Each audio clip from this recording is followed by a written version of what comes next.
ফিরে এলাম বিরতির পর। এবার নজর রাখবো অবশ্যই দেবাঞ্জন সংক্রান্ত খবরে। দেবাঞ্জনকে নিয়ে তল্লাশি, দেবাঞ্জনের বাড়িতে পৌঁছেছে পুলিশ।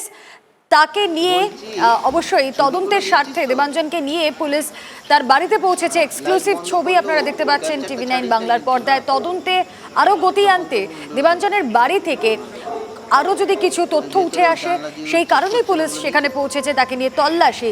আমরা কথা বলবো, সায়ন্ত ভট্টাচার্য রয়েছেন আমাদের সঙ্গে সরাসরি। সায়ন্ত, দেখো, প্রায় 1 ঘন্টা হয়ে গেছে দেবাঞ্জনকে নিয়ে তার মাদুরদহে তার কলকাতা পুলিশের গোয়েন্দারা এসছে। তারা পুরো এখানে তল্লাশি চালাচ্ছে ওর বাড়িতে, কোন কোন নথিপত্র রয়েছে তার বাড়িতে, এবং এই যে পুরো জালিয়াতি চালাতো দেবাঞ্জন বাড়িতে বসে, সেই সমস্ত কাগজপত্র দেওয়া হচ্ছে গোয়েন্দাদের তরফে। 6 থেকে 7 জন এসছে লালবাজারের। তারা এখনো বেরোয়নি।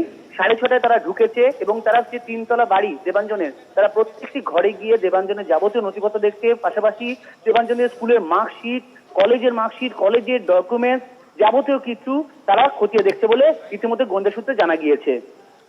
ধন্যবাদ সায়ন্ত। অন্যকে ঠেলিস না।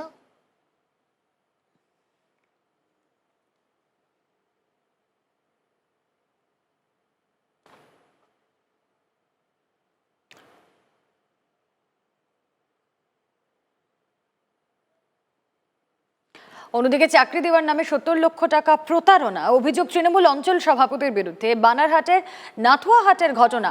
আমরা কথা বলবো, রনি চৌধুরী রয়েছেন আমাদের সঙ্গে টেলিফোন লাইনে। রনি, কি অভিযোগ এক্স্যাক্টলি?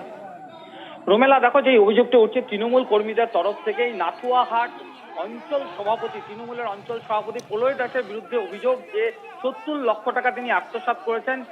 প্রাইমারি চাকরি, জল সম্পদ বিভাগের চাকরি, সিভিকের চাকরি, এই সমস্ত বিভিন্ন দপ্তরে চাকরি দেওয়ার নাম করে তৃণমূল কর্মীদের 40 জন তৃণমূল কর্মীদের কাছ থেকে তিনি টাকা নেন এবং তারপরে সেই চাকরি দেওয়া তো দূরের কথা, সেই টাকা ফেরত দেওয়া নিয়েও কিন্তু তালবাহানা শুরু হয়। আজ নাথুয়াহাট বানিয়াপাড়া চৌরাস্তা হাই স্কুলে একটি সাধারণ সভা ডাকা হয়েছিল তৃণমূল অঞ্চল সভাপতির তরফে, এবং সেখানে কিন্তু অলিখিতভাবে এই আলোচনাটি উঠতো যে টাকা কিভাবে ফেরত দেওয়া হবে।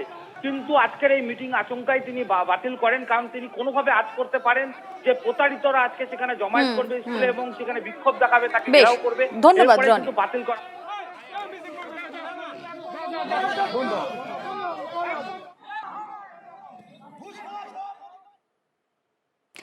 এবার আসি আরও একটি গুরুত্বপূর্ণ প্রসঙ্গে।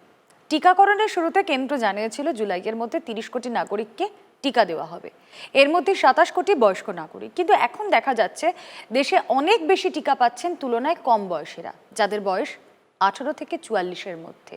আর এখানেই উঠছে বেশ কিছু প্রশ্ন।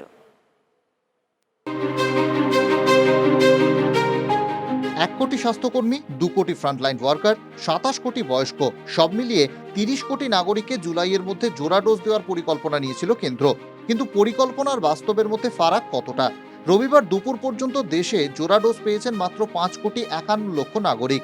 শুধু তাই নয়, গোটা জুন জুড়ে দেখা যাচ্ছে বয়স্কদের তুলনায় অনেক বেশি টিকা পাচ্ছেন 18 থেকে 44 বছর বয়সীরা। তবে কি কেন্দ্রের নীতিতে বয়স্করা গুরুত্ব হারাচ্ছেন?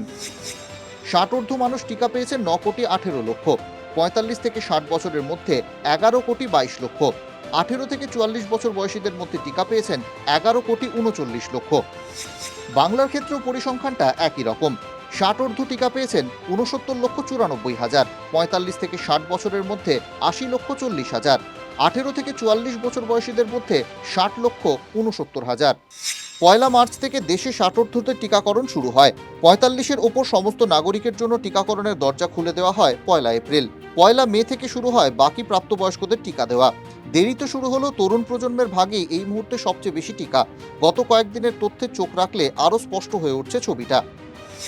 গত কয়েকদিনে 60 টিকা পেয়েছেন 8 লক্ষ 37 হাজার, 45 থেকে 60 বছরের মধ্যে 12 লক্ষ 41 হাজার, 18 থেকে 44 বছর বয়সীরা টিকা পেয়েছেন 47 লক্ষ 94 হাজার।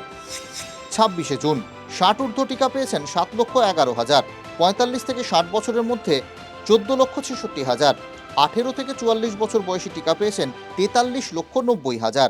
টিকা বিশেষজ্ঞরা বলছেন দ্বিতীয় ঢেউয়ে কম বয়সীদের মধ্যে মৃত্যুর ঘটনা বাড়লেও এখনও সবচেয়ে বেশি আক্রান্ত হচ্ছেন বয়স্করাই, মৃত্যুও বেশি। তাই টিকাকরণে তাদের উপরই সবচেয়ে বেশি জোর দেওয়া জরুরি। সিএমসি ভেলোরের চিকিৎসক টিকা বিশেষজ্ঞ গগনদীপ কাং বলছেন, ষাটোর্ধ্বদেরই সবার আগে টিকা দিতে হবে এবং দ্রুত। কেউ কেউ আবার বলছেন, টিকাকরণ কেন্দ্রে লম্বা লাইনের জন্য বয়স্কদের একাংশ ভ্যাকসিন নিয়ে আগ্রহ হারিয়ে ফেলছেন, তাই ষাটোর্ধ্বদের ক্ষেত্রে বাড়ি বাড়ি টিকা পৌঁছে দেওয়ার দাবি উঠছে। কমলেশ চৌধুরীর রিপোর্ট, TV9 বাংলা। আমরা এই নিয়ে আসুন একটু কথা বলি, কারণ টিকাকরণের শুরুতে যেই সিদ্ধান্ত ছিল কেন্দ্রের, তা এখন খানিকটা বদলে গিয়েছে কি?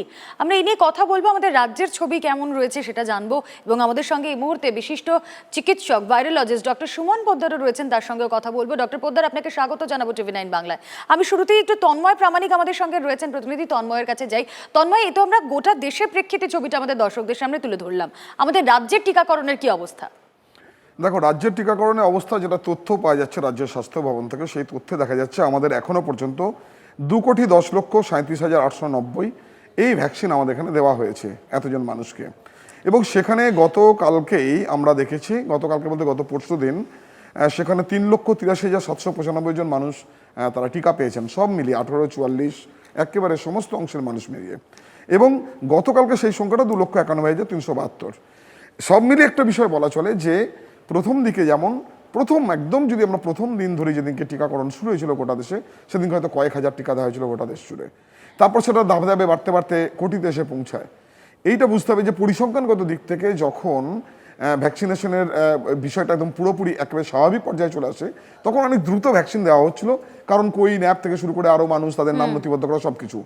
18 থেকে 44টা যখন 1 মে থেকে শুরু হয়েছে যে সুপার স্প্রেডার বা চিহ্নিতভাবে, তখন সেই অংশের আমরা যেটা পরিসংখ্যান দেখছি যে অনেক বেশি পাচ্ছে প্রতিদিন গড়ের তুলনায়। সেখানে কিন্তু একটা জিনিস বুঝতে হবে যে অনেক বেশি সংখ্যক বয়স্ক মানুষ তারা কিন্তু ইতিমধ্যেই ভ্যাকসিনেটেড হয়েছেন, আরও বড় অংশটা পড়ে রয়েছে, তারা আসছেন ধীর গতিতে। অন্যদিকে 18 থেকে 44 এই অংশটা কিন্তু অনেক বেশি দ্রুত পৌঁছে যাচ্ছেন যেখানে ভ্যাকসিন যাচ্ছে সেই অংশে। ফলে গতিটা এখানে মনে হচ্ছে আপাত দৃষ্টিতে যে তারা বোধহয় বেশি ভ্যাকসিন পাচ্ছেন। বিষয়টা যদিও স্বাস্থ্য ভবন আমাদের রাজ্যে যারা রয়েছেন তারা বলছেন বিষয়টা এরকম নয়, পরিসংখ্যানের দিক থেকে এরকম হতে পারে, কিন্তু আসলে যাদের যাদের যেমনটা পাওয়ার দরকার সেইভাবেই কিন্তু চলছে। সেখানে হয়তো কোনোদিন 10 লক্ষ বয়স্করা নিচ্ছেন 45 ঊর্ধ্ব বা 60 ঊর্ধ্ব, সেখানে হয়তো সেদিনকে 11 লক্ষরা পাচ্ছেন 18 থেকে 44। সব মিলিয়ে টিকাকরণের গতি বাড়ছে, এবং সেই গতি বাড়ার সময় 18 থেকে 44 তাদের হাজিরাটা বেশি হচ্ছে, সেই কারণে পরিসংখ্যানটা এমন জায়গায় আসছে। বেশ, তন্ময় অনেক ধন্যবাদ। আমরা কথা বলছিলাম, তন্ময় প্রামাণিক ছিলেন আমাদের সঙ্গে। আমি একবার চলে যাই, বিশিষ্ট ভাইরোলজিস্ট ডক্টর সুমন পোদ্দার রয়েছেন আমাদের সঙ্গে। ডক্টর পোদ্দার, 18 থেকে 44 বছর বয়সীরা তারা বেশি টিকা পাচ্ছেন, অনেকেই মনে করছেন যে কেন্দ্রের নীতিতে বয়স্করা তারা গুরুত্ব হারাচ্ছেন, অবহেলিত হচ্ছেন, কি মনে করেন আপনি? না, আমার মনে হয় না ব্যাপারটা সেরকম। ব্যাপারটা বোধহয় একটু অন্যরকম, যে এখনো পর্যন্ত যারা বয়স্ক তাদের যতটা মোবিলিটি বলুন বা যতটা আন্ডারস্ট্যান্ডিং বলুন, কোউইন অ্যাপ এই সমস্ত মিলিয়ে এই ব্যাপারটা 18 থেকে 44-এর ক্ষেত্রে অনেক বেশি ইজি। তাদেরকে বোঝানোটাও সহজ, যারা বয়স্ক তাদের কাছে পৌঁছানোটাও একটু কঠিন। তার ভেতরে তাদের তো দ্বিধাদ্বন্দ্ব আরও বেশি থাকবে, যে তারা বয়সের একেবারে শেষ প্রান্তে যখন এসে পৌঁছেছেন তাদের মধ্যে আরও নানা রকম ভয়ভীতি কাজ করে। তো এতদিনে সেই ভয়ভীতিটা হয়তো কমতে শুরু করেছে, কিন্তু তা সত্ত্বেও ঠিক মতো পৌঁছে যাওয়া, ঠিক জায়গাতে গিয়ে সব কিছু গুছিয়ে গাছিয়ে করে আনা, সেটাও একটা কিন্তু অনেকের ক্ষেত্রে একটা বড় একটা হ্যাপার ব্যাপার। মানে একটা অনেক কিছু যেন একটা করতে হবে, একটা বড় একটা সমস্যার ব্যাপার। তো তারা অনেক ক্ষেত্রে হয়তো অনেকের ওপর ডিপেন্ডেন্ট, নিজেরা যেতে পারছেন না। এই সব মিলিয়েই মনে হয় যে যারা কম বয়সী 18 থেকে 44 তারাই তো মেইন প্রোডাক্টিভ গ্রুপ। তারা কিন্তু অনেক বেশি মোবাইল, তাদের কার্যকর মানে কাজ কামের জন্য তাদেরকে যেমন বাড়ির বাইরে বেরোতে হচ্ছে, তাদের নিজেদের যে সেফটির যে ব্যাপারটা তারা অনেক বেশি ওয়াকিবহাল। এই দুটো মিলিয়েই সম্ভবত একটা কাজ করছে। প্লাস এটাও হতে পারে যে একটা যেটা শুনছিলাম যে কেন্দ্র এবং রাজ্য যে 18 থেকে 44 এইটা রাজ্যের আন্ডারে পড়বে, 60-এর ওপরে হলে সেটা কেন্দ্র দেখবে। সেখানেও টিকার ব্যাপার নিয়ে কোনো অ্যাভেলেবিলিটি ইস্যুস আলাদা রকম কিছু হচ্ছে সেরকম হওয়াটা উচিত নয়। কিন্তু ডক্টর পোদ্দার, ঠিক এই জায়গাতেই আমার প্রশ্ন। অবশ্যই তাদের মোবিলিটি কম, তারা হয়তো অনেক ক্ষেত্রেই অনেকেই রয়েছেন যারা অশীতিপর, যাদের চলৎশক্তি নেই কিংবা কারোর উপর ডিপেন্ড করে থাকতে হয়। সেখানে সেই সমস্ত মানুষদের কাছে পৌঁছনো, সেই বয়স্ক মানুষদের কাছে পৌঁছনোই তো সরকারের কাছে এই মুহূর্তে চ্যালেঞ্জ হওয়া দরকার। তাদের কাছে পৌঁছে যাওয়ার জন্য কি করা দরকার, ভ্যাকসিনেটেড করার জন্য তাদের? আমার তো এরকম মনে হয় যে আমাদের যে চিফ মিনিস্টার যে মমতা ব্যানার্জি তিনি যেরকম অনেক অনেক কিছু জীবনমুখী যেরকম প্রকল্প নিয়েছেন, এটাও কিন্তু দুয়ারে সরকারের মতো হওয়া উচিত, দুয়ারে ভ্যাকসিন। এটা কিন্তু আমার নিজের একদম ব্যক্তিগত মতামত, এখানে আমি কোনো পলিটিক্যালি আনবায়াসড হয়ে কথা ডেফিনেটলি নট, একদমই, হ্যাঁ। এবং এখানে কিন্তু দুয়ারে ভ্যাকসিন এখন হওয়াটা খুব জরুরি। সেক্ষেত্রে কিন্তু মানে একেবারে আধার কার্ডগুলোকে ধরে ধরে চিহ্নিত করা হোক এবং তাদেরকে সেই আধার কার্ড ধরে সেখানে যে স্বাস্থ্যকর্মীরা পৌঁছে যাক, তাদের যা স্বাস্থ্যবিধি যেরকম আছে তারা ভ্যাকসিন নিতে অধিকাংশ ক্ষেত্রেই, অধিকাংশ কি 99.9% ক্ষেত্রে তারা এলিজিবল হবেন ভ্যাকসিন নেওয়ার ক্ষেত্রে, এবং সেই ক্ষেত্রে তাদেরকে বাড়িতে গিয়ে পৌঁছে সেই ভ্যাকসিনটার ব্যবস্থা করে দেওয়া হোক। এর থেকে ভালো বোধহয় আর কিছু হবে না। আমি এই জায়গাটা নিয়ে একবার তন্ময়ের কাছে যাই। তন্ময়, সত্যিই তো ডক্টর পোদ্দার যেরকম বলছেন যে ভ্যাকসিন নিতে যদি তারা যেতে না পারেন, তাদের কাছে যদি যাওয়া যায়, সরকারের তরফ থেকে এরকম কোনো পদক্ষেপ যদি করা যায়, এমন কোনো আভাস কি রয়েছে আমাদের রাজ্যের ক্ষেত্রে? আভাস এখনো পর্যন্ত নেই, কিন্তু স্বাস্থ্যকর্তারা ইতিমধ্যেই চিন্তিত এই কারণে যে তারা বলেছেন 80-র বেশি যাদের বয়স তাদের বাড়িতে গিয়ে ভ্যাকসিনেশনের ব্যবস্থা করা হয়েছে এবং করা হচ্ছে। সেক্ষেত্রে শুধু 80 নয়, এটা অনেক বেশি ফলপ্রসূ। ডক্টর পোদ্দার যে প্রস্তাবটা দিচ্ছেন, সরকার যদি এই ধরনের কোনো প্রস্তাব নিয়ে থাকে, এখনো পর্যন্ত কিন্তু চিন্তা ভাবনার স্তরে আছে, তবে জানা যায়নি যে এই ধরনের প্রস্তাব তারা নিচ্ছেন কিনা। দুয়ারে ভ্যাকসিন মানে অ্যাকচুয়াল এলাকা ভিত্তিক জায়গা, যেখানে গ্রামীণ স্বাস্থ্যকেন্দ্র রয়েছে, সেখানে হয়তো নোটিফিকেশন করা হলো যে 2 দিন ধরে এখানে ভ্যাকসিনেশন চলবে, বাড়িতে যেন মানুষরা থাকে। সেরকম হলে কিন্তু অনেক দ্রুত এবং অনেক কম শ্রম নষ্ট করে একদম নিবিড় বলা চলে, যে নিবিড়ভাবে কিন্তু টিকাকরণটা সম্ভব হবে, যেমন পালস পোলিওর ক্ষেত্রে হয়ে থাকে, একদম নিবিড় টিকাকরণ। সেই রকম যদি সরকার ব্যবস্থা নেয়, কিন্তু এখনো পর্যন্ত আমাদের রাজ্যের স্বাস্থ্য দপ্তর সূত্রে এই ধরনের কোনো পরিকল্পনার কথা কিন্তু আমরা এখনো জানতে পারিনি। 80-র ওপরে তারা বাড়িতে পৌঁছাবেন, কিন্তু 80-র নিচে যারা রয়েছেন, কিংবা যারা একলা থাকেন, বা যারা চলশক্তিহীন, এরকম নানান বিষয় রয়েছে, প্রতিবন্ধী মানুষজন রয়েছেন, সেই রকমভাবে তাদের কাছে পৌঁছে যাওয়া, তাদেরকে ভ্যাকসিন দেওয়া, সেটা কিন্তু এখনো পর্যন্ত এরকম কোনো পরিকল্পনা রাজ্য সরকার গ্রহণ করেনি বা স্বাস্থ্য দপ্তর গ্রহণ করেনি। বেশ, অনেক ধন্যবাদ। আমাদের সঙ্গে ছিলেন প্রতিনিধি তন্ময় প্রামাণিক। তন্ময়কে ধন্যবাদ। সঙ্গে ছিলেন বিশিষ্ট virologist doctor Suman Poddar. Doctor Poddar, আপনাকেও অনেক ধন্যবাদ আমাদের এই অনুষ্ঠানে থাকার জন্য। এবং এই যে ভ্যাকসিন, আমরা দেখছি যে এই বড় কঠিন সময়ের মধ্যে দিয়ে আমরা যাচ্ছি, মারণ ভাইরাসের সঙ্গে যুদ্ধ করছি, গোটা বিশ্ব জুড়ে এই যুদ্ধ চলছে, কিন্তু শুধুই কি মৃত্যু মিছিল? কোভিড যত না শরীরে থাবা বসিয়েছে, তার থেকে অনেক গভীর ক্ষত হয়েছে মানব মনে। জেদ গতির জীবন থমকে গিয়ে আচমকা 4 দেওয়ালে বন্দী হয়ে গিয়েছে। পরিজনের সান্নিধ্য নেই, শুধুই নিঃসঙ্গতা আর আতঙ্ক। কোভিড পরবর্তী দুনিয়ার চেনা রোজ নামচা। কিন্তু কোভিড কালের আগেও এই একাকিত্ব যাদের নৃত্যসঙ্গী ছিল, সেই প্রবীণরা কেমন আছেন?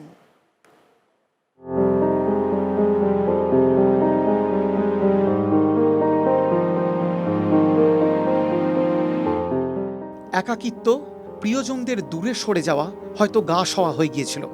কিন্তু এই কেমন রোগ? বোঝার আগেই এতদিনের চেনা পৃথিবীটা আমূল বদলে গেছে। জীবন সায়ান্নে দাঁড়িয়ে বদলে যাওয়া দুনিয়ার সঙ্গে মানিয়ে নেওয়ার লড়াইটা কেমন? খোঁজ নিতে সমীক্ষা করেছিল হেল্প এজ ইন্ডিয়া। সমীক্ষার রিপোর্টে উঠে এসেছে কোভিডে বিদ্ধ বার্ধক্যের অসহায় ছবি। দিল্লি, মুম্বাই, বেঙ্গালুরু, হায়দ্রাবাদ, কলকাতা ও চেন্নাইয়ের প্রবীণদের নিয়ে সমীক্ষায় থাকা 85% বয়স 60 থেকে 70-এর মধ্যে। নতুন রোগ, তার আতঙ্ক আছেই, সঙ্গে লকডাউন, সোশ্যাল ডিস্টেন্সিংয়ের সাঁড়াশি চাপ। সমীক্ষায় উঠে আসা তথ্য বলছে নিউ নর্মালে মানিয়ে নিতে হিমশিম অবস্থা প্রবীণদের। সমীক্ষায় 63.2% প্রবীণ বলছেন পরিবার পরিজনের সঙ্গে যোগাযোগে প্রভাব ফেলেছে লকডাউন। 20.8% প্রবীণ মানুষ পরিবারের সদস্য বা প্রিয়জনকে করোনায় হারিয়েছেন। পরিবারের সদস্যদের ওয়ার্ক ফ্রম হোম বা অনলাইন ক্লাস 61.4% প্রবীণের দৈনিক রুটিনে প্রভাব ফেলেছে। 47.4% প্রবীণ মনে করছেন ভবিষ্যৎ অনিশ্চিত। 34.2% একাকিত্ব নিয়ে আতঙ্কিত। 58.2% ভ্যাকসিন সম্পর্কে জানেন। করোনার প্রথম ঢেউয়ে বয়স্করা ছিলেন সফট টার্গেট। দ্বিতীয় ঢেউয়ে ছবিটা কিছুটা বদলালেও প্রবীণদের ঝুঁকি কমেনি। হেল্প এজের সমীক্ষায় প্রবীণদের টিকাকরণের যে ছবি উঠে এসেছে, তাও খুব একটা স্বস্তির নয়। 66.6% প্রবীণ টিকার প্রথম ডোজ পেয়েছেন। এখনও ভ্যাকসিন পাননি 39.4%। 61.2% প্রবীণ মনে করেন ভ্যাকসিন নিলেই তারা সম্পূর্ণ বিপদমুক্ত। ধীরে হলেও এতদিন জীবনের তবু একটা ছন্দ ছিল, কোভিড কাল সব এলোমেলো করে দিয়েছে। আর কি সব ঠিক হবে? অশক্ত শরীর, ধূসর দৃষ্টি, সেই উত্তরই খুঁজে বেড়ায়। Bureau report, TV9 Bangla.